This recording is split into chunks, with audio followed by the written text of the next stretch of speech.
What's up, everybody? Today we're going to get working on this 408 stroker based on an LS 6-liter aluminum block. So it was in a Caprice PPV, an L77 engine, and I thought the DOD was going out. Turns out it was not a lift or tick I was hearing, so now we're into a full rebuild, and we are having fun. Block is fresh from the machine shop, and today we're going to start by checking some clearances.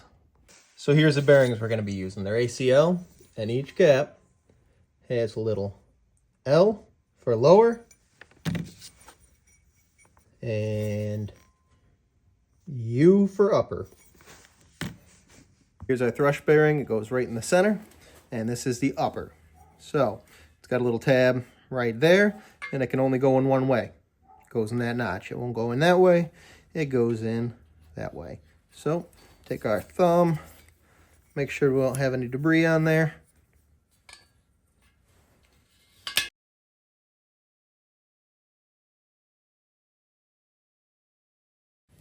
So we got our bearings in the block, we got our bearings in the caps. Something to look out for. So you have a notch and a tang, notch in a block, tang in a bearing, all the way down, all on this side. On your caps, this is number 2, front of the engine, pointing forward to the front of the engine. You want them installed on the opposite side. Tang, tang. And that's your only option. On the front and rear main cap, you can put them in either way. I believe that is so you could have installed them either way, maybe factory use, I'm not sure. But at any rate, you want the same thing. You want to put the notch, the tang in the notch that corresponds with the opposite side of the block of the bearing that's in the block. Just like that.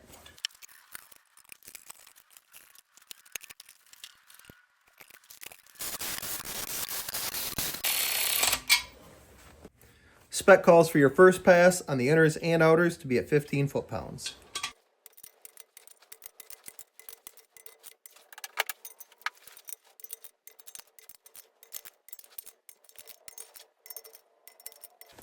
Okay, we got our torque angle gauge set up.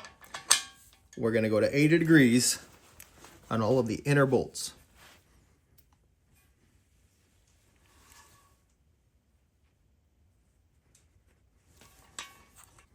The outer bolts, we're going to 50 degrees.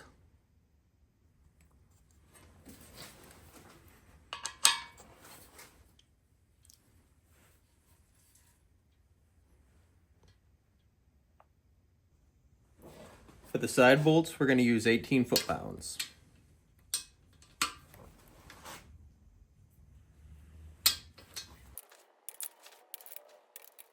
The first way we're going to measure our bearing clearances is with micrometers. These are Mitutoyo's. They're super accurate gauges, or micrometers. Brand new, they can be really expensive, but you can find eBay deals all day long. These actually came from eBay, and they're extremely affordable. So we're going to use this guy right here. It is a 2 to 3 inch mic, and we're going to use this standard gauge block. It is a known 2-inch standard. We're going to put it in here. And this is a feel thing. This is, you just kind of learn from doing it what it's supposed to feel like. You don't want it extremely hard to move out. That felt good. So we're gonna come up here, and our line on this barrel, come on, matches up perfectly with our 0 line on the thimble. So this is an accurate mic, we're good to go. We are gonna put this on just like we did with the gauge block, and we're gonna find that number. I like it right there. With just a slight drag. Just slight drag is all we're looking for. See what we read. Where's my pointer? There we go. So 0 is 2 inches. So we have 2 inches, 500 thousandths. We have 2 lines that are 25 apiece, so we have 2 inches, 550 thousandths. We have our 8 thousandths, but not quite our 9 thousandths. So we are at 2 inches, 558 thousandths. I'm going to turn it over here and find our line that matches up the best. It looks to me like 4. So we measured 2 inches, 558 thousandths and 4 tenths. Right within the spec. Perfect. So what we got to do is use this to calibrate our dial bore gauge. We're going to put our dial bore gauge in here, zero it out, and we're looking for a comparative measurement here. The actual size of the installed main bearings doesn't really matter that much. It's the difference between this and that. The difference between the crank journals and the installed bearings. That's going to tell us what our clearance is. You got to get that little button on that anvil and that side on that anvil. Like that. This is illustration purposes. And then while you rock it back and forth, I'm going to use my fingers here. So you're just going to have to trust me. It's going to change numbers. When you get it to the number you want, the smallest, you just hit 0. Okay, let's check our bearing clearance. I know I didn't spend a lot of time on how to zero this tool out in the micrometer, but it's the same principle as what we're about to do. You're just, instead of using this, you're using the micrometer. So let's get our tool in there.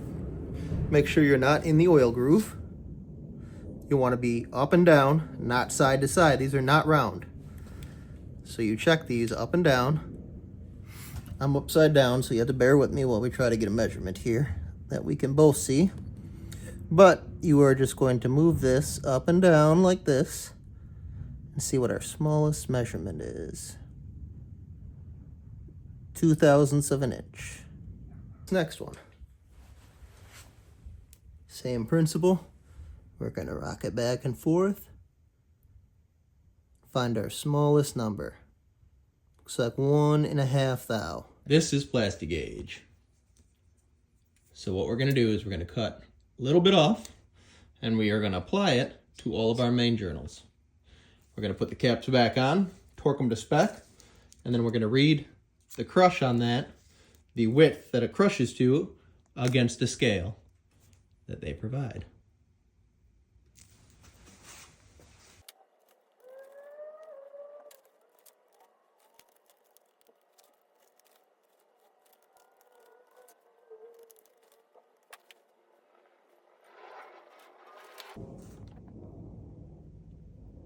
So they're zoomed in. You can see a little piece of Plastigauge on there.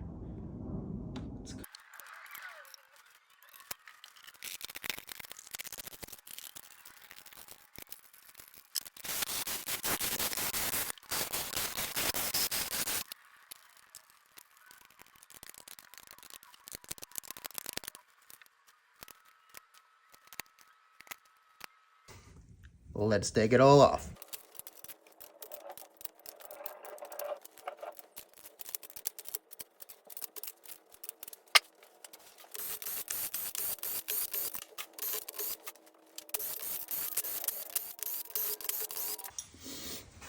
Now, getting these main caps off can be a real pain. I've seen people drill and tap them and put slide hammers on them. There's special tools you can buy. What we're going to try here is 2 drifts. You can use extensions. We're squeezing them together a little bit and rock them right off. It is telling me it's pretty much 2 thousandths. Pretty damn close. And that is pretty much all of them. What have we learned? So we've got journals 1 through 5. We've got our dial bore gauge readings, and we have our Plastigauge readings. Plastigauge read 2 thousandths across the board, except for journal 2, which was just slightly under. That's the one we showed on video, so I put my minus there, indicating it was slightly under 2 thousandths. Our dial bore gauge we use is a very inexpensive dial bore gauge, and the resolution is only 0.5 thousandth, so it's going to round to the nearest 0.5 thousandth. So we got 2 thousandths, thou and a half, 2 thou, thou and a half, 2 thou. In reality, these 1.5s could be, instead of 15 tenths, it could be 17, 18 tenths, and it's rounding it down, plus the possible inaccuracies of an inexpensive bore gauge. So we are going to interpret these results as 18 to 2 thousandths of an inch for clearance on our main bearings. That's going to be just fine for our purpose. We're building an NA engine out of a aluminum block. It's going to expand more. It might see a little bit of nitrous. That's yet to be seen, but this is going to be just fine for what we want. We got to check our rod bearing clearance, but before we do that, let's talk about rod bolts. So this is what Texas Speed calls a T19. When I called them, the only thing I could find out was 75 foot-pounds, and this is not an ARP bolt. We're going to use this ARP rod bolt stretch gauge. What we ended up doing is taking a rod, getting a before reading, zeroing it out, and measuring it again when we take it out.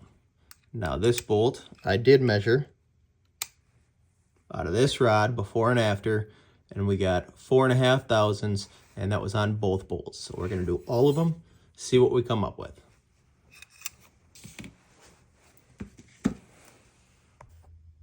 We had a technical issue with the record button and pressing it.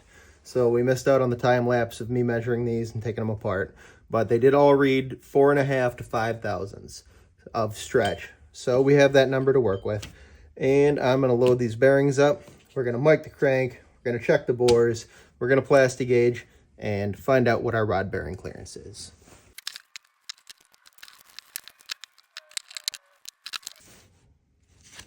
We torqued this rod to 75 foot-pounds. We zeroed our gauge.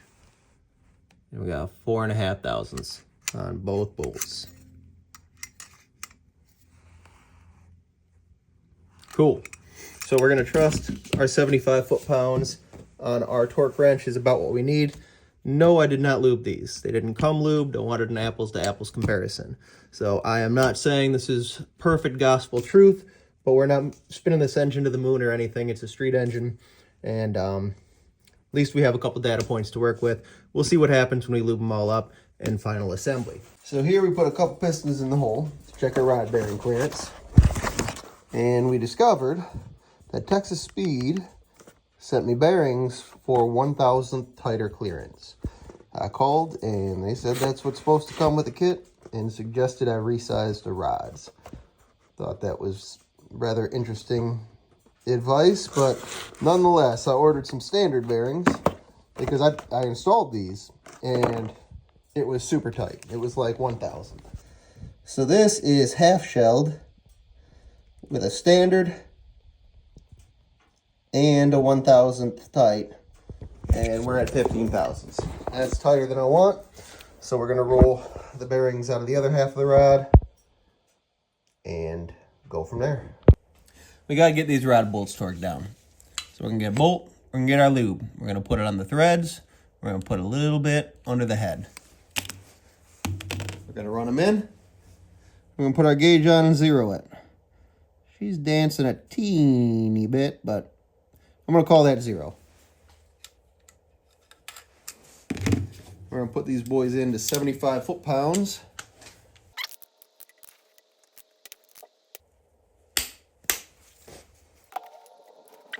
See what we got. 4.5 thou. It's exactly what we wanted, or what we think we wanted. It's what we had before. So we can trust our 75 foot-pounds, it looks like. I checked all those too. This is just for the camera. They're all coming out the same. So I'm going to proceed with 75 foot-pounds and not checking the rest of them. Now, I bought this. This is a luxury. This is a fun tool to play with. And if we're doing full-on race engines, yes, you need it. If you're using ARP 2000 bolts, I believe it's the 2000 series, they highly, well, I don't think they highly recommend. I think they tell you to use one. I thought that's what bolts were coming with this, so I bought one of these. And, well, now we got it. And we got to play with a little bit. Okay, we got the standard shells in, and that's what we're looking for, 2/1000ths of an inch. We got to do a little bit of block prep. I want to chase all these threads out for the head bolts. The top 2 rows are going to use an M11 by 2.0, which is a size that normally doesn't come in your standard auto parts store tap kits. And you're going to want the long one anyways, because you gotta do some reaching. These 5 are an M8 by 125. That should be in your average tap kit. we're also going to do a little bit of deburring on this thing. So there's some sharp edges from decking it and machining it. So we're just going to take a file and lightly break all the edges.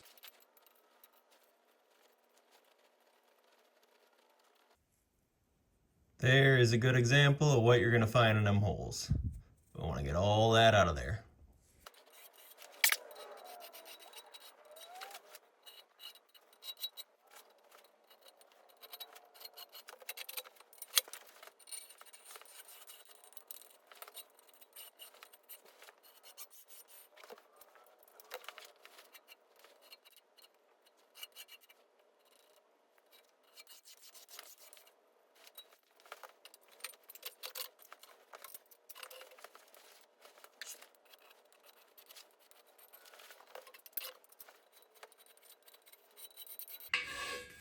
You can see we got some paint marks here. We're gonna have to clearance this block. That rod bolt comes way too close for comfort. Spin her around. And she's right there. These can be a bear to get off. So you take a drift, loosen one bolt, take the other one out. That way it don't go flying across the way. Put your drift in there and give it a little bit of a pop. And then you can get your other bolt out. Come back in on this side. Give it a little bit of a rock every which way. And she'll pop off for you.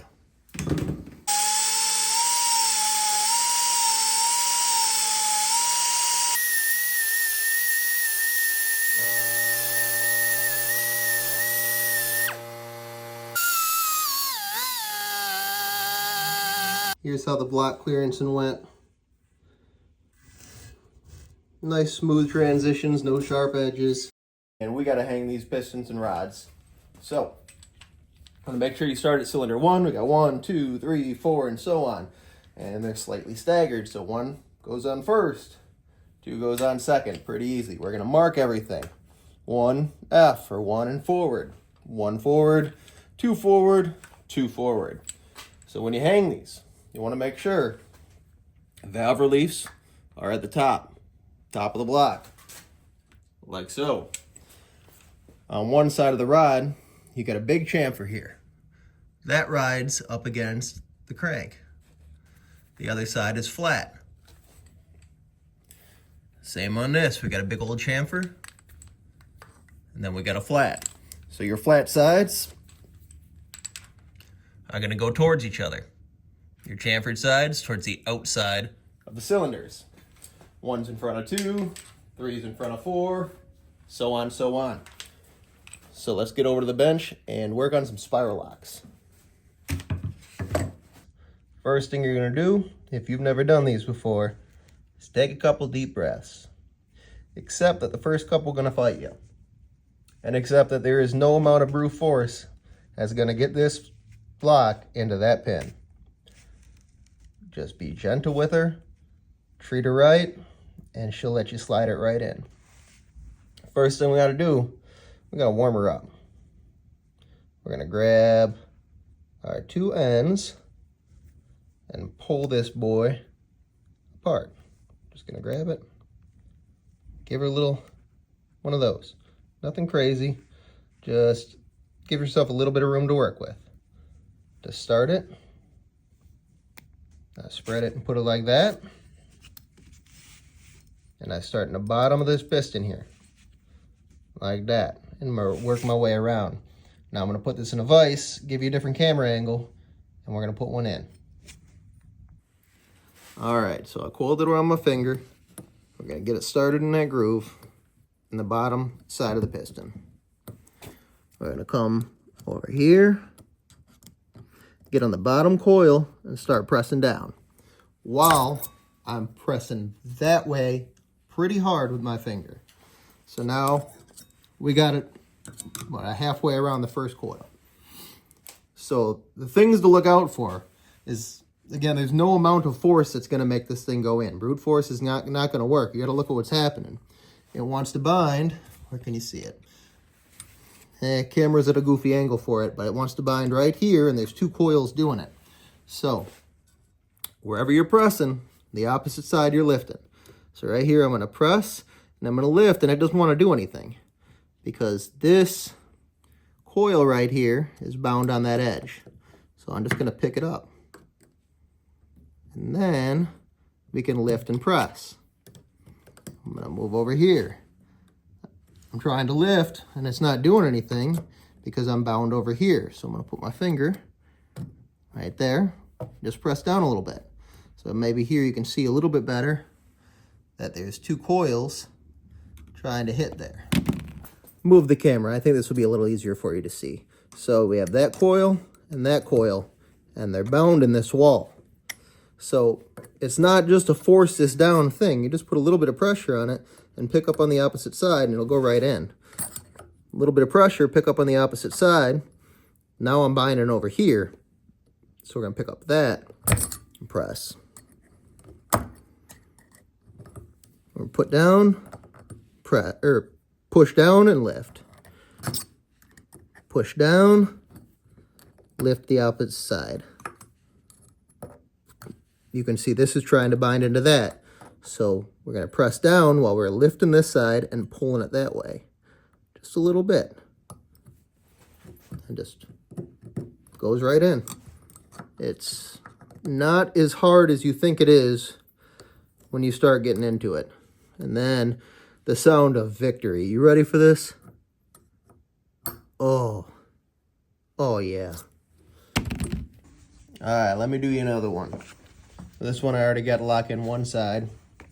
We're gonna get some slippy lube in there and in there, and get a little bit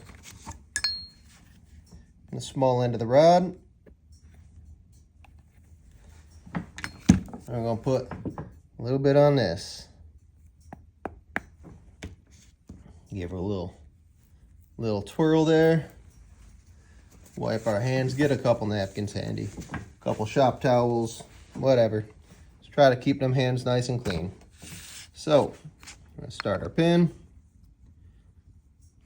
Get her in there, give her that twist. Make sure our 4 F's are lined up.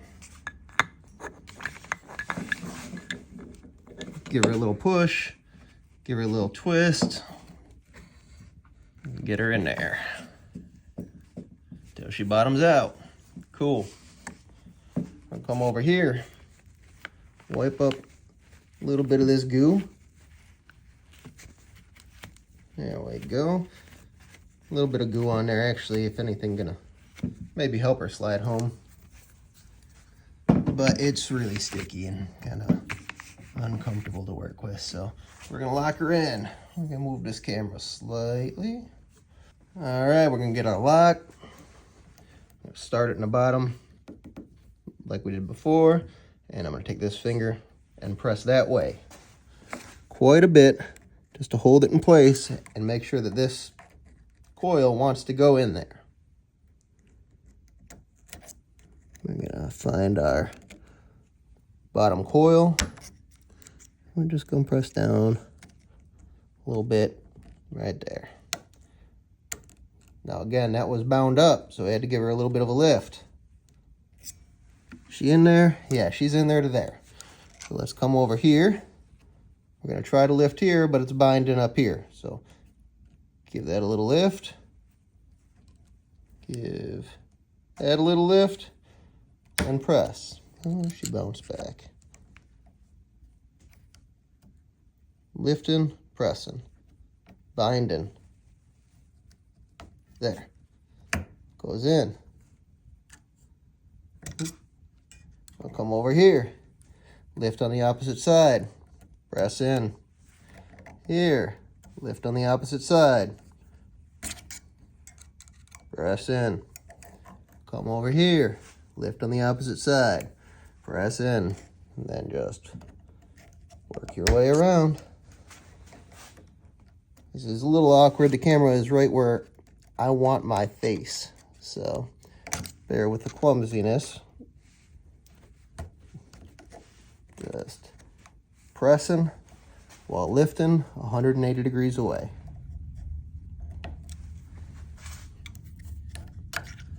We get here, and there it is. You ready? Oh yeah. Hope that was as good for you as it was for me.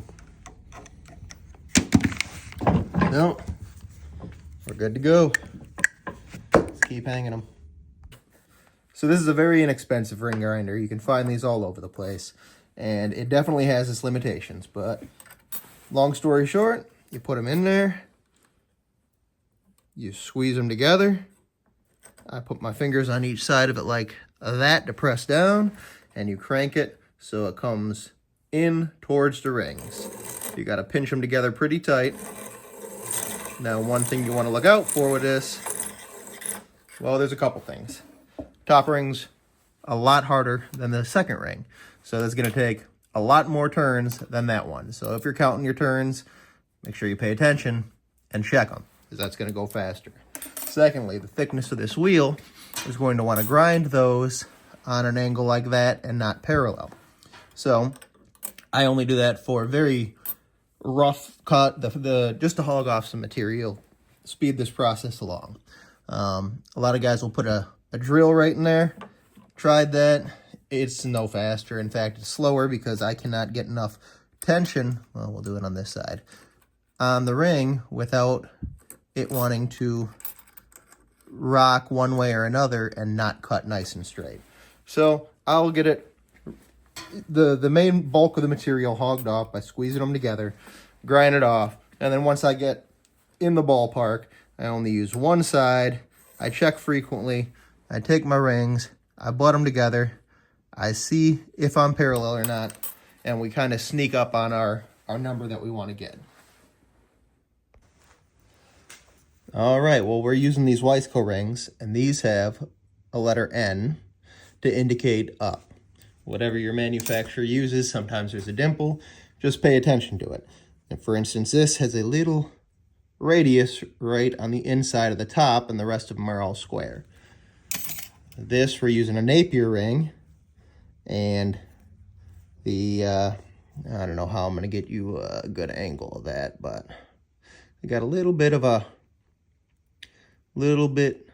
recess right there around the edge on the bottom side for scraping oil.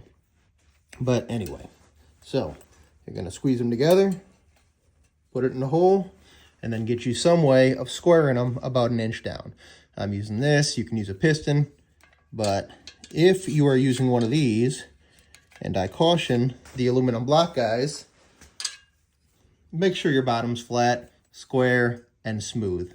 Because you put this in here and spin it around without checking that, you're gonna scratch the hell out of your fresh deck here. So make sure you check that, especially on one of these $17 Amazon special. So be sure to check that. Now you see our little groove there. You get you some feeler gauges.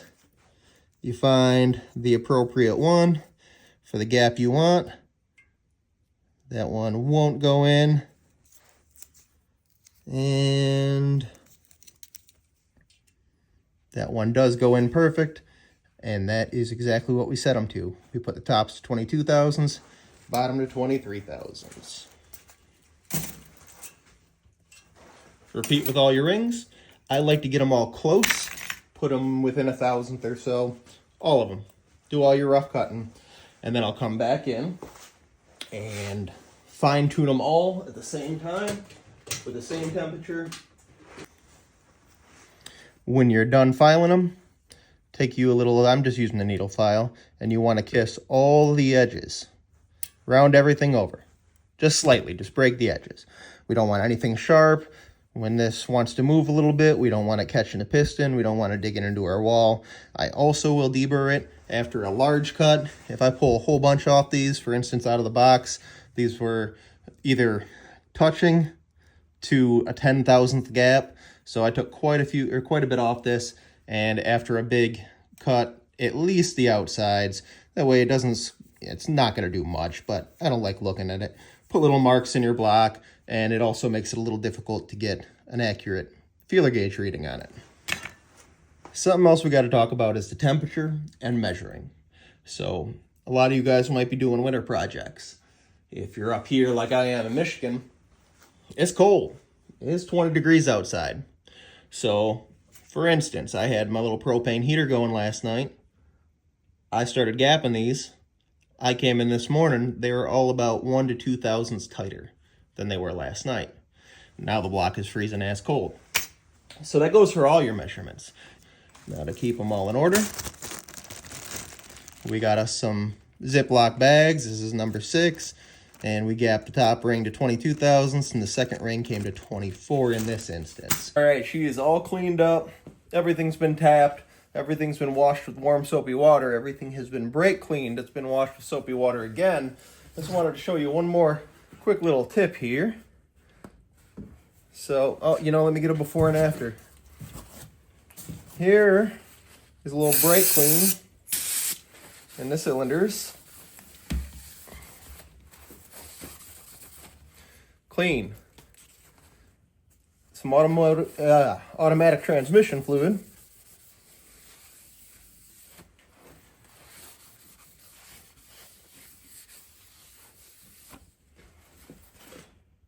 Picks up a lot of stuff that you maybe left behind and didn't think so. Look at that. So give that a try. All right, let's get the rest of our pistons in. 1 and 2 are already in. They're torqued. We had to check our bearing clearance, so we got 1 and 2 out of the way. So we got number 4. We got markers. 4. Forward.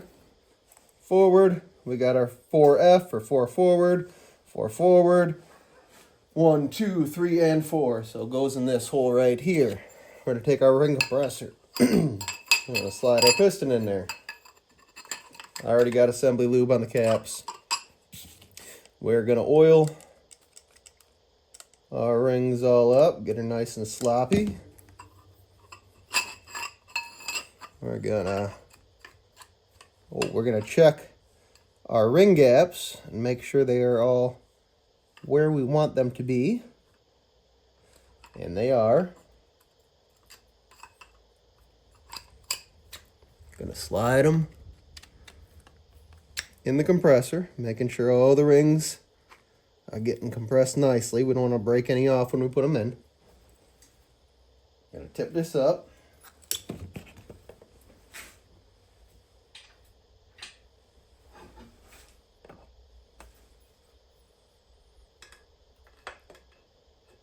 So, let me get some oil in the cylinder there. I'm gonna set her in. Get a hammer.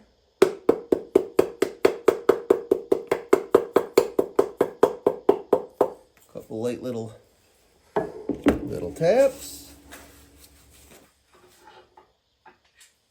Flip her up. And we're gonna guide it nice and gently.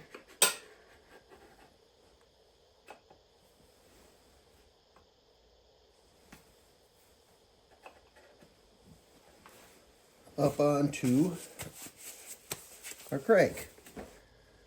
We're going to take our rod cap. We're going to make sure all the numbers are marking. This one's 937. 937. This has also been pre-lubed. We are going to get a little bit of lube on the threads here. Just a teeny bit under the head. That'll smear itself around when it goes in there.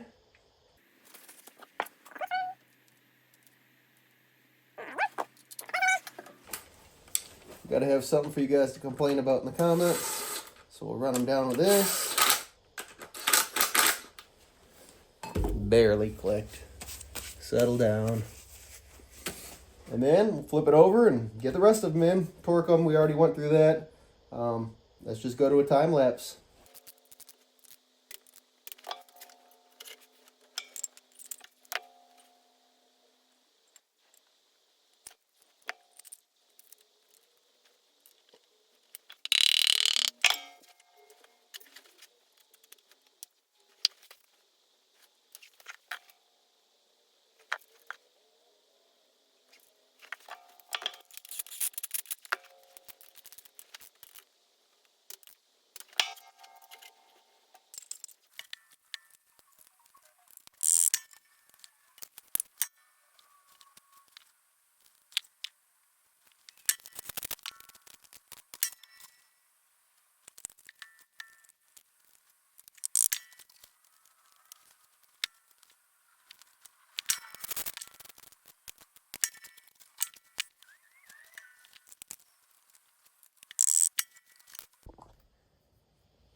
All right, guys, it's Jim Bob from the future.